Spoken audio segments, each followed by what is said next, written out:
Fruits Basket 2019 is a recently adapted anime by the manga of the same title, created by Natsuki Takaya. One of the biggest draw to the anime is that unlike the 2001 version that deviated from the manga, Fruits Basket 2019 was created to faithfully adapt the entire Fruits Basket manga series. So we wanted to see if the anime creators were true to their word.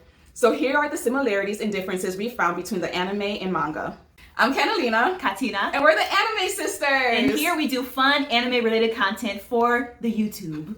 We made it easier to know examples of the similarities and differences from the manga and anime by separating them into 3 sections: timeline differences, scene delivery, and minor details. Let's get started. So a lot of differences in the timeline between the anime and the manga happened in the first season. So in season 1, before the cultural festival, the manga artist had a lot of scenes prior to it. So she had Kagura being introduced, and she also had Tohru, the whole thing where she moves out of the house. All of that happened before the cultural festival. But in the anime, they decided to make it different, where they had Kagura showing up and her moving out after the festival. And I think the reason why they do that is because as anime watchers, we're not as invested into Tohru's life and her relationship between Kiyo and Yuki enough yet for them to already have her, moving out. Oh, we're sad. Why is she leaving? All this stuff. So I think that's why they decided to make it after the festival, which changed some of the dialogue, but it wasn't too bad. And then another difference in the timeline is the scenes where they're shopping for Tohru's swimsuit are way earlier in the series, because in the manga it just happens later, and it shows more of their development, more of how her friends and Kiyo and Yuki are closer together, kind of like, developing as friends. But in the anime, they use that so we can build more connection with them as a group. So they use it as a force so we can understand the relationship dynamics more. And I think that's one of the reasons why they put Uotani and Hanajima's story earlier too, is so that we can really connect with even her friends more. Whereas in the manga, their stories were way later. But here it's like, oh, yes, we're invested into her friendship. Those are important. Yuki and Kiyo's friendship with her is important. They just put it all in the beginning so that we can really be drawn in. Yes, and then I think that's why they also decided not to put Kagura before the festival, because they wanted to make sure we got the dynamic. It was all set. Okay, so now we're going to talk about scene delivery. And those who watched the 2001 version will remember that it was comedy ridden, like just filled comedy. And it's slappy with comedy. Yep. And then when you go to the 2019 version, it is a lot more serious. It's a lot more packed with drama. And that is because the manga is more serious. Although, it has a lot of comedy too. Of course. It definitely has a serious undertone as the story progresses. It stabs you in the heart, takes it out, and stabs you again. Exactly. Over and over. And then the comedy is just a little thing to be like, oh, I'm not dead yet.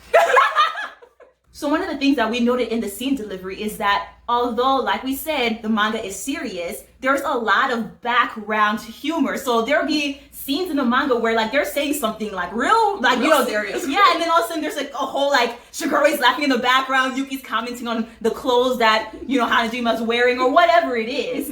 And in the anime, they had to pick and choose between all of the jokes that were said in the background, basically, because otherwise it would just be constant chatter in the background, constant, humor going on, and it would just be too much.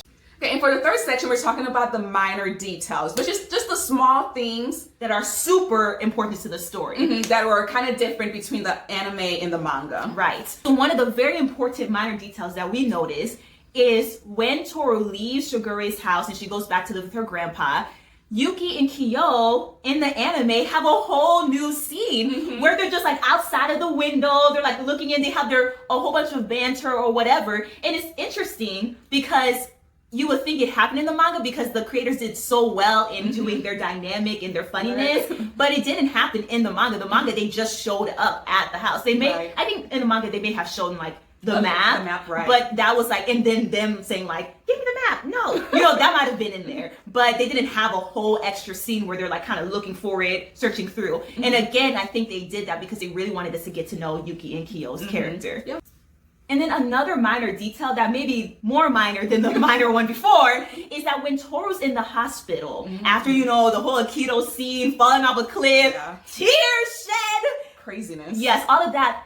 So when Kyo finally, takes up some, courage, I don't even know if you would call it courage, to go visit Tohru, Hanajima and Uotani actually stop him. Like, oh, no, you don't. Yes, literally. It was like this whole thing in the manga, and when I was reading it, I was like, oh, wow, okay. Like, but they took all of that out and just skipped it, and then they just showed Tohru coming out of the hospital and Kyo was going to the hospital. And I personally like that better. That's one of the few takeouts that I actually appreciated. And then another minor detail that we noticed that was like really crucial, but either way, it turned out all right, is that in the manga, when the bonds were breaking, it was just like one after the other after the other. So it was like this huge emotional buildup to the point where when they finally got to Yuki, it was almost like your heart was going to, actually your heart did burst. So it's almost like they did every single person, and then your heart is about to burst. And then they show Yuki, and it's like, and you're the last one. And then his bond breaks, and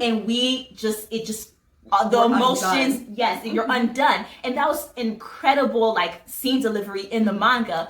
But in the anime, they showed all the bonds breaking, but then they stopped short of Yuki. It worked because, the next episode fully focused on Yuki, and it's still completely beautiful. Yeah, beautiful and everything. But I will say I did miss that emotional buildup, because that's one of the things that I was really looking forward to in the anime, is like getting like that visual of that moment. Right. So when they stopped short of Yuki, I was like, I'm gonna just trust the anime creators on this one. I get why they did that, because a lot of things happened in that episode.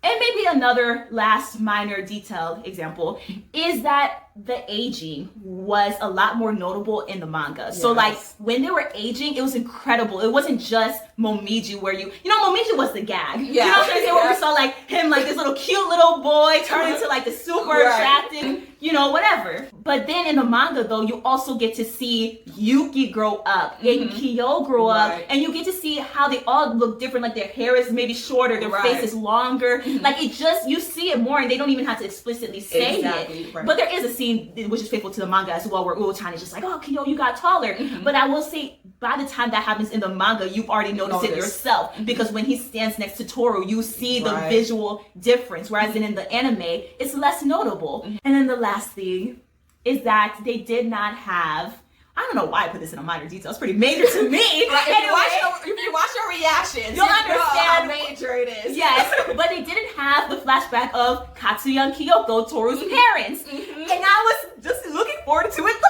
most. Yes, but as some of us know, and now if you're watching, you'll know, in 2022, next year, they're going to have something for us that shows the whole relationship between Kyoko and Katsuya, their own little story. So that's something to look forward to. I'm so excited. Yeah. So those were the differences, but for the most part, it was similar. Yes, it was very on point. Incredible. Yes. Okay, so what are some examples of the similarities and differences that you noticed between the manga and the anime? Let us know up in those comments. We'd love to hear from you guys. Yes. And don't forget to subscribe to stay up to date with us and all the anime content that we upload. Yes, sisters, out. Tell me,